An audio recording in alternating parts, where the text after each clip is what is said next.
about is the culture of health. And I think about that in sort of two ways. One is very, very personal, right? This is how you maintain what I think of as your balance. And the other is, what are the lessons that a long-term experimentation could teach us about the wider community, right? Because it's really easy, and I know this from working in healthcare technology, to sort of sit in a room and say, we're gonna fix these problems, right? I'm gonna fix obesity because I'm gonna build a widget, and the widget is gonna tell you to go to the gym.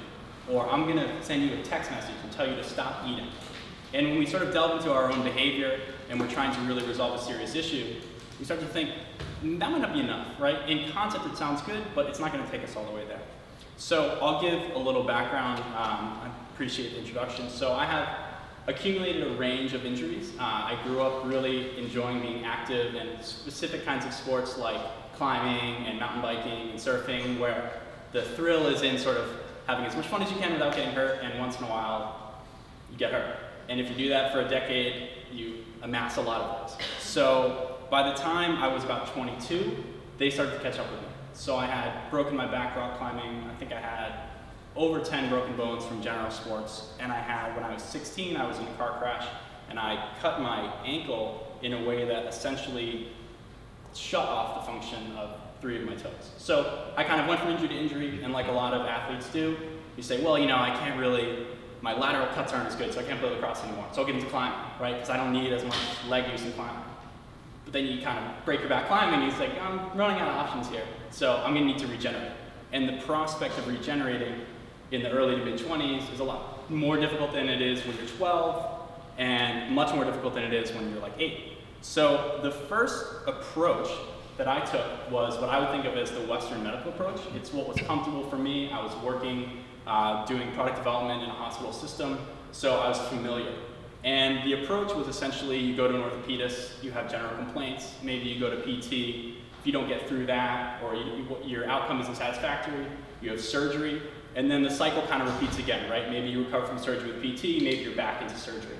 So when you start hearing things at 20, 22, like new knee, new hip, you think, I know these have a 10 or 15 year lifespan. That sets me up optimistically. I'd like to say, you know, it's 2012, maybe 100. So I'm gonna be in for maybe 5, 6 of these. Doesn't sound good. So what I did essentially was went through that protocol, and what's really characteristic of a system is you don't really know that it's a system when you're in it. So I thought, okay, this is really my only options. And along the lines, I sort of expanded a little bit. So I thought, okay, massage, right? So one of the characteristics of the injuries was my hamstrings would get really tight. So when I'd work out, I'd notice that tightness and the adhesions, and I'd think, okay, a massage would really help this. It's a very acceptable alternative therapy. So I started with things like massage, and then I started realizing, okay, well, yoga, right? So I'm getting massages, they're expensive. Yoga would be really beneficial. It would allow me to sort of open up a bit. And this was pre-self-tracking, it was really just experimenting. And then as I went along, I thought, okay, you know, getting benefits from yoga, and I'm hearing really good things about things like acupuncture. So it's kind of a little, I'm not sure that I'm up for that. I don't understand the mechanism of function, but I know people who I trust who say it worked for them, and I'm a little bit out of options, so I'm gonna keep going down that road. So I got into things like acupuncture, and then all along from past experiences with things like rock climbing, I was very aware of nutrition and the role of nutrition in recovery. So I kind of had these pieces to play with, and I started thinking about designing my own protocol. So I had gotten protocols from people like PTs in the past, or if you go to a trainer, you can get a workout. And I thought, okay, there are all these different sort of variables, and if I tweak these just right, I might get the results I'm looking for, at least some resolution of symptoms. And really that, I was really initially looking to reduce the discomfort with a really long shot goal or dream of getting back to full activity. And I'd say right now I'm about 90% back, and it's a long way, and I think the last 10 is gonna be the hardest, but to be here today versus where I was about 3 years ago, I'm fabulously excited to be here. So I see that as a big benefit. So over time, I had many, many inputs. So the ball starts rolling. I don't know how well you can see the projector, but basically within structure, you'll start out in something like massage, and then an extension of that is like rolfing. And then you start looking at a more systems view of the body, and things like anatomy trains comes in. I know I'm throwing sort of a lot of things out. I'm happy to get into more detail in the future. Then in movement, you know, from yoga, Pilates, then you start looking at, okay, dancers really understand movement and they get injured a lot. So gyrokinesis, gyrotonic, those are traditionally dance movement systems, and they can do a lot. They have a lot of benefit and a lot of focus around spinal flexion, spinal extension. So I kind of started working my way around, and then from things like acupuncture, realizing, well, I have this barometer on my leg in the form of a deep scar, and anytime that something's going well, that feels good, like maybe getting acupuncture. And anytime I'm really stressed out, like I'm in traffic, that feels really bad. So in the same way that people who have bad knees can tell when it's about to rain, I had a really nice barometer of this is working or this isn't working, and it was almost instant feedback. So that was really something I had that was to my benefit. So once I got rolling with these therapies, that's when I started self-tracking, because functionally I had a time issue, which is if you want to work a full-time job and you want to have some kind of active life and a social life, and maybe you even want to move ahead in your job, you have a lot of time spent on activities that are already spoken for. And the idea of spending 1 to 2+ hours a day just on bringing yourself back to physical health, it's not really possible, at least as in the culture that I'm exposed to. So I started tracking things like therapies and going through and saying, and I cut this off at the top, but in the third column from the left, sort of how beneficial something was. So if it hurt me, and then I researched and realized the hurt was a bad kind of hurt, always tough distinction, that was out. Some things were really beneficial, and so if I was low on time, I could do a quick sort and say, I'm doing all the high benefit. Then I started looking at food, and there's lots and lots of ways to think about food, and I won't even touch on my own beliefs about food because I think it's personal and everyone's kind of got different thoughts. But what I thought about was, okay, tracking takes forever, right? I love the idea of tracking. I've seen some really great apps. But for me, the idea of tracking every single thing I ate down to like the calorie and nutrient content level just wasn't feasible. So I started thinking in terms of the relative importance of hitting goals and my unit goals per day. So for instance, what this is saying to me is that I really don't want to be eating junk because it's a -4. This is an internal tool, so I could define that as I wished. It kind of changed over time.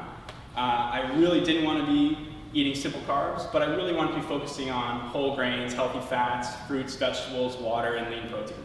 In using that structure, I was able to sort of put a wrapper around this nutrition approach. And then I started getting into tracking activities and behavior in general. And what I'm showing you is really raw because I want to give the impression that this is ongoing experimentation.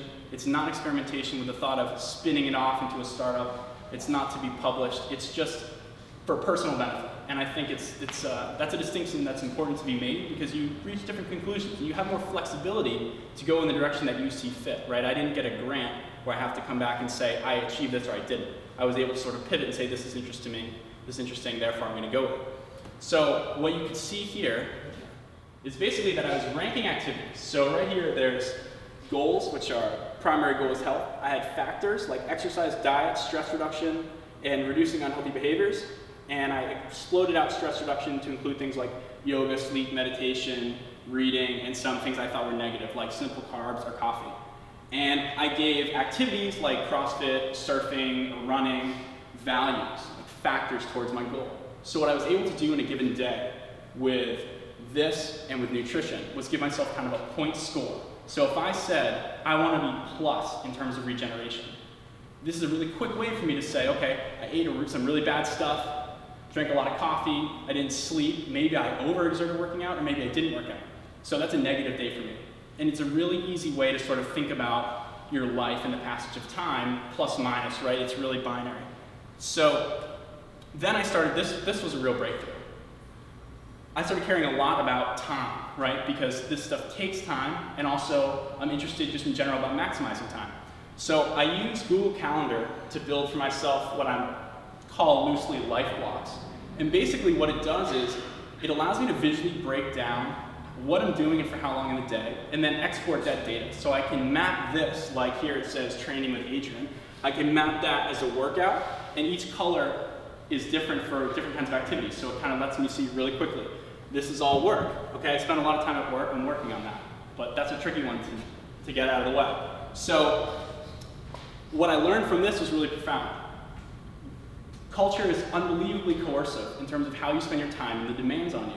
So if I were to build a schedule, if someone came to me and they said, I have the exact same injuries you have, which would be the only way that I'm qualified to help them, I would say to them, great, take 6 months off, and we're going to spend all day, every day, doing this really, really robust list, and you might get like 50% symptom resolution. And to myself, that would be the deal of the century. I would say, boom, job's gone, right? We're gonna live off rice, we're gonna make this happen.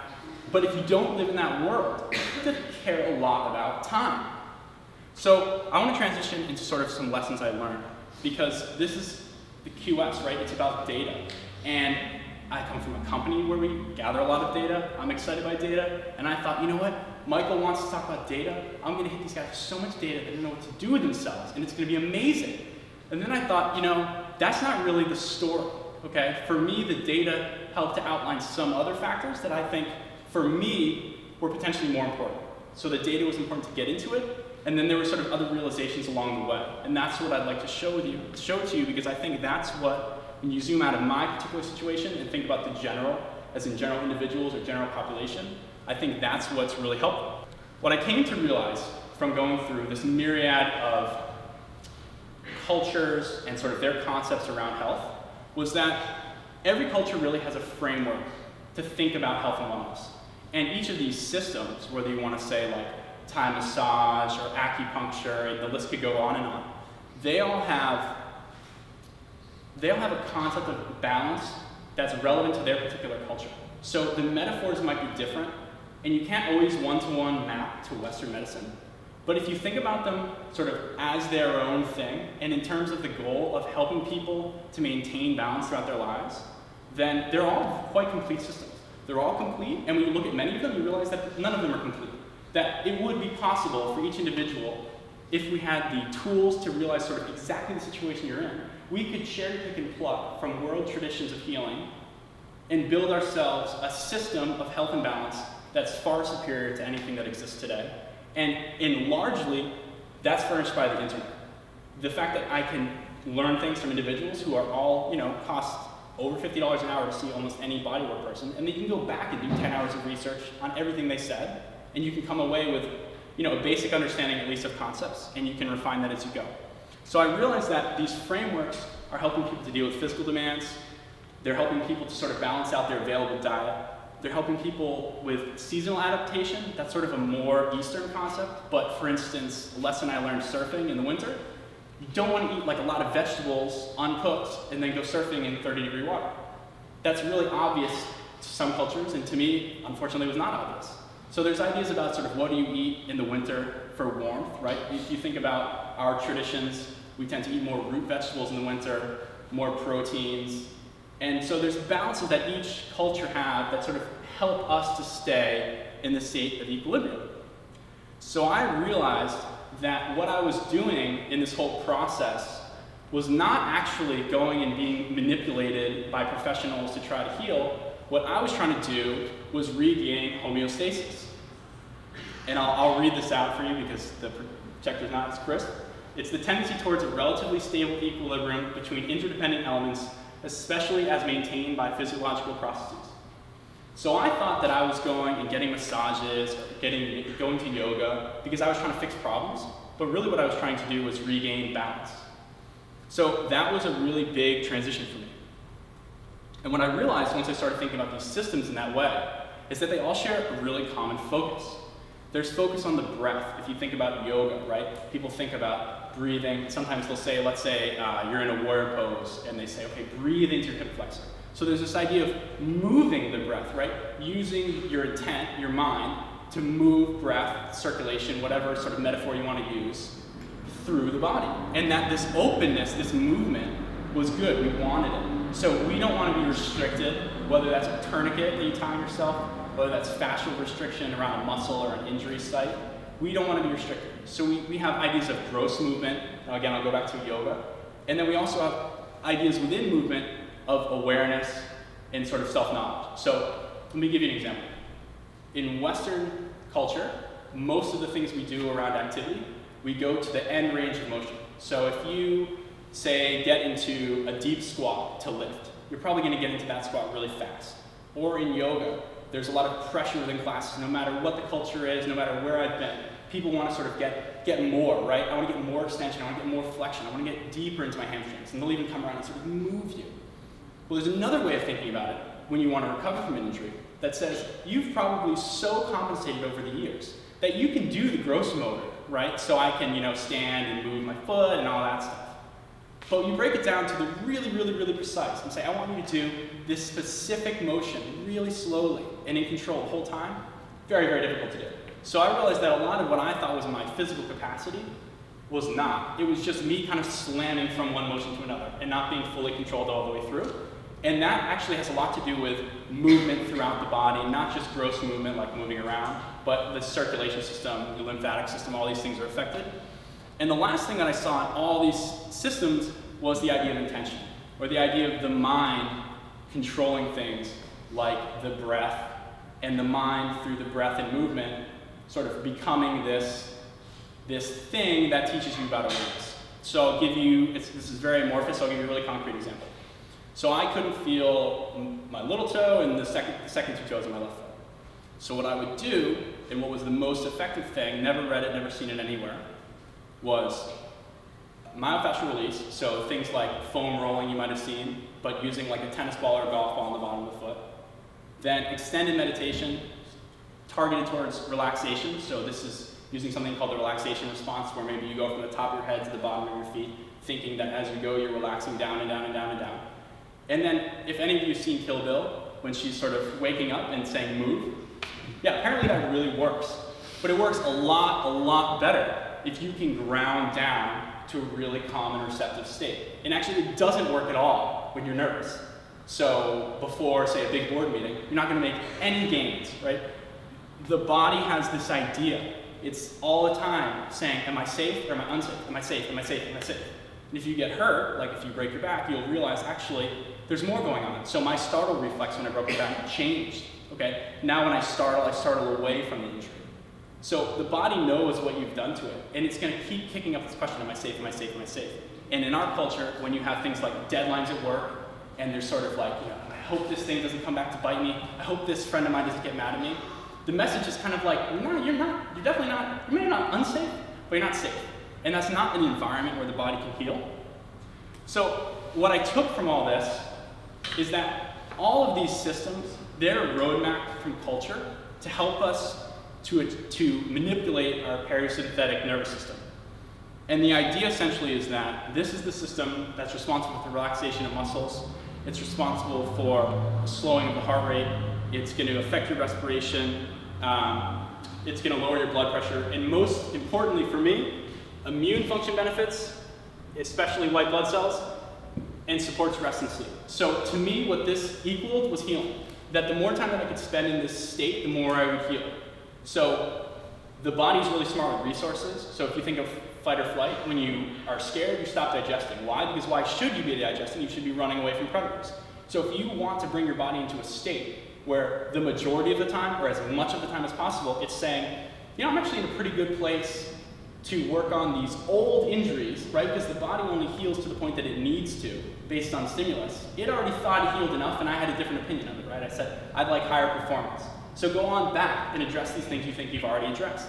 So to do that, you need to convince the body that you're in a really safe place, a safe environment. And these tools are a cultural roadmap to do that. And the way that I think about that is that cultures over time are instructing us as to how to reach that state because it's so different from where we normally spend our time. So I like to think that we have tendencies towards tension, stress, excess, overconsumption if we can possibly afford it, right? Food is definitely a good example of that in America right now. We also have a tendency to want to eliminate our symptoms immediately. So when I'm tired, I want coffee. I don't think, the last 15 days I really haven't slept enough. I should fundamentally shift what I do, maybe no late night Law and Order. I think coffee, let's just resolve this problem. But in terms of the body regaining balance, it's just not an effective way. So another idea would be people are stressed. I'm stressed, I want a beer. In that moment, that's effective. Over the long term, it would certainly be more effective to do things like a daily meditation practice. But once you're stressed, meditating isn't particularly effective. So you're not even going to eliminate that problem immediately. So culture is helping us to balance ourselves in ways that will benefit us over the long term. And the reason that these things are really valuable is because it's contrary to how we normally think. So that's why these systems have evolved, and that's why they're worth paying attention to. So what this all brought me to is this idea that I'm building a wellness toolkit.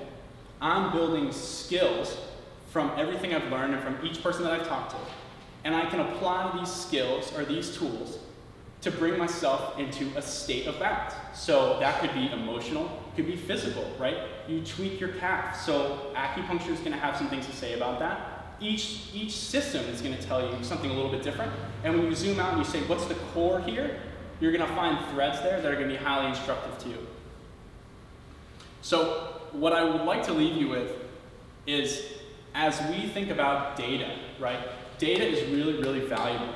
But we should also recognize that we spend a lot of time now as knowledge workers in our heads, right? In front of screens and looking at data and saying, now, what can this teach me about me, right? What can things I externalize, what can sensors I put on teach me about me?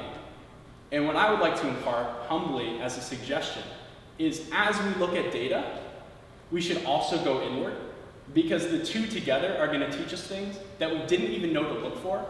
And my hope, and this is what has happened to me, is I think that you'll be very pleasantly surprised. So thank you very much for having me, and I wish everyone the best on your experimentation.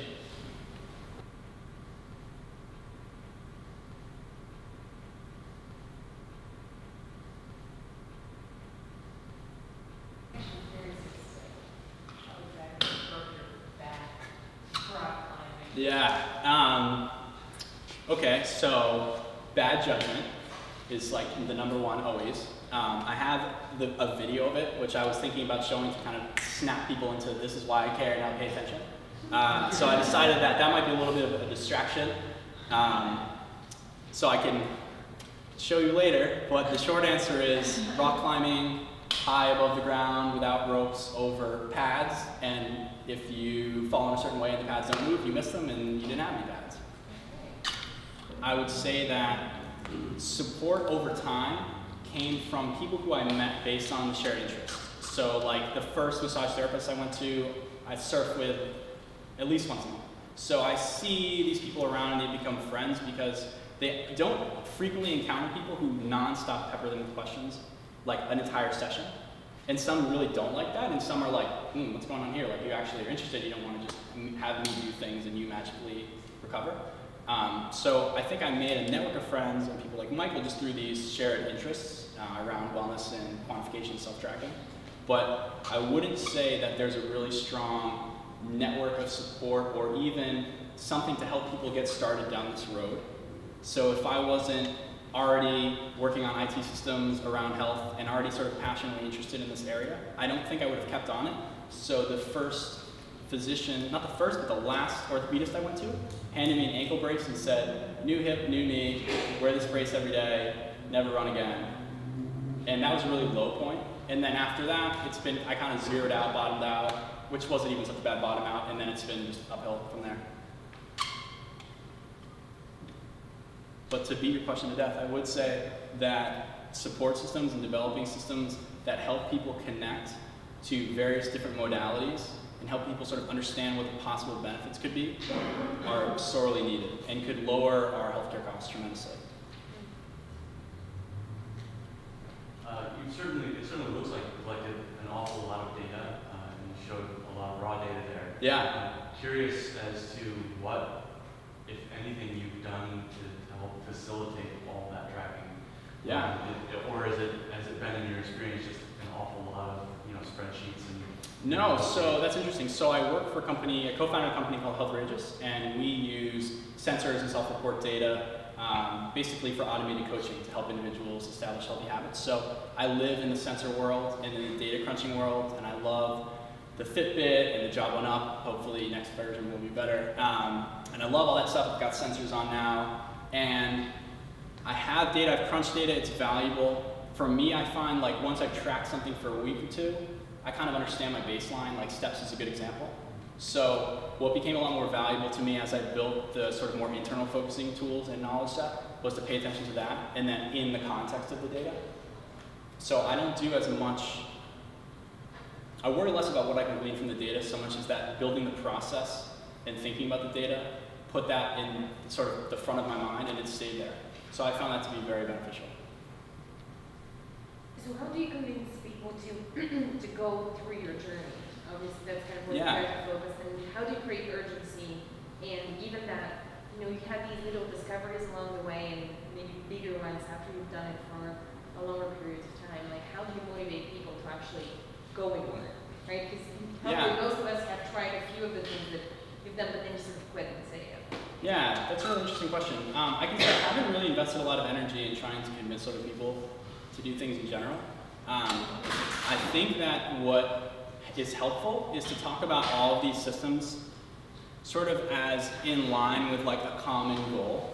And instead of it being like kind of this is one weird thing or another weird thing and I don't really understand it, saying that what we're really doing is building tool sets to allow us to sort of, you know, you're nervous, like just like ground down.